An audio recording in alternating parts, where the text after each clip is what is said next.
মানুষের তৈরি ব্যবস্থা নয়, একমাত্র তৌহিদ ভিত্তিক রাষ্ট্র ব্যবস্থাই পারে নারীদের গৌরবময় অধিকার ফিরিয়ে দিতে। গাইবান্ধায় হিজবুত তাওহীদের নারী সম্মেলনে বক্তারা এ মন্তব্য করেন।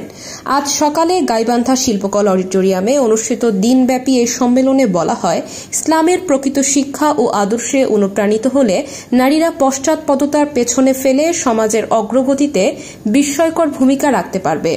মুখ্য আলোচক হিজবুত তাওহীদের কেন্দ্রীয় নারী বিভাগের যুগ্ম সম্পাদক আয়েশা সিদ্দিকা বলেন, শত শত বছর ধরে সভা, সেমিনার আর আইন করেও নারীরা মুক্তি পায়নি।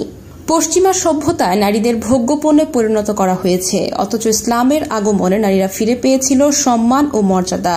তাই প্রকৃত মুক্তি আসবে কেবল তৌহিদ ভিত্তিক রাষ্ট্র ব্যবস্থার মাধ্যমেই। অনুষ্ঠানে রংপুর বিভাগীয় সভাপতি আব্দুল কুদ্দুস শামীম, জেলা সভাপতি জাহিদ হাসান মুকুল, ঢাকা বিভাগের নারী নেত্রী তাসলিমা ইসলাম, রংপুর বিভাগের নারী নেত্রী উম্মেহানি ইসলাম সহ নেতৃবৃন্দ বক্তব্য রাখেন। সভাপতিত্ব করেন জেলা নারী নেত্রী রহিমা বেগম।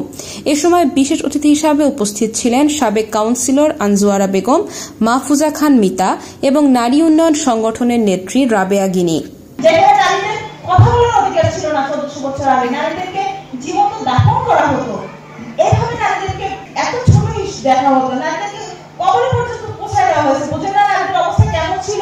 সেই নারীদেরকে রোমান পরাশক্তির এক একটা সেনাবাহিনীর সামনে নারীদেরকে দাঁড় করিয়েছেন। কতটুকু বীরঙ্গনা, কতটুকু যোদ্ধা চরিত্র হলে নারীরা সেই রোমান পরাশক্তিদের সামনে, সৈন্যদের সামনে গিয়ে দাঁড়িয়ে যুদ্ধ করে বীরঙ্গনার ভূমিকা রেখেছেন। শুধু তাই না, নারীদের এই উম্মতে মুহাম্মদী নারীদের চরিত্র এমন ছিল, নারীদেরকে শত্রুপক্ষ রোমান পারস্যের সাম্রাজ্যের যে সেনাবাহিনীরা ছিল, সৈন্যরা ছিল, তারা এই মুসলিম নারী বীরঙ্গনা নারীদের কথা শুনলে তাদের আত্মাকে ঢুকতো, তাদের গলা শুকিয়ে যেত। তো আমাদের হিজবুত তাওহীদের মাননীয় মামা আমাদেরকে সে মন্ত্র শেখাচ্ছেন, সে মন্ত্র আমাদেরকে দিচ্ছেন, বলো তোমরা লা ইলাহা ইল্লাল্লাহ, আল্লাহর হুকুম যেখানে আছে আর কারো হুকুম মানি না, মানবো না, এই সিদ্ধান্তের উপরে আসো, এই সিদ্ধান্তের উপরে এসে সমর্পিত হও। একজন নেতার আন্ডারে আমরা দাঁড়াবো, এই দাঁড়িয়ে আল্লাহর দ্বীনে, আল্লাহর জমিনে আল্লাহর হুকুম প্রতিষ্ঠা করব। করলে কি হবে? মানুষের মধ্যে ভারসাম্য ফিরে আসবে, জীবন ব্যবস্থায় শান্তি আসবে। যেমন শান্তি এসেছিল 1400 বছর আগে, এমন একটা শান্তিপূর্ণ সমাজ ছিল যে সমাজটা আমরা এখন কল্পনা করতে পারি না। নারীরা মাত্র এক অন্ধকারে চলতে পারতো, জীবন সম্পত্তি নিরাপদ ছিল। তাহলে কেমন সমাজ ছিল এটা কি ভাবা যায়?